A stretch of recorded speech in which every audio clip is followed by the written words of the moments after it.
Ibn Munabbah said that their clothing before their sin was made of light on the private parts of both of them. This story in the Old Testament is a falsification and deception.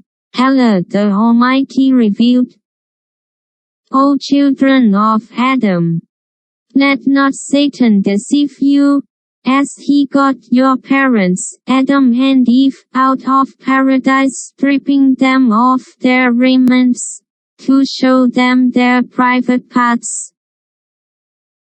Verily he and Kabaluhu, his soldiers from the jinn or his tribe, see you from where you could not see them. Verily, we made the devils protectors and helpers for those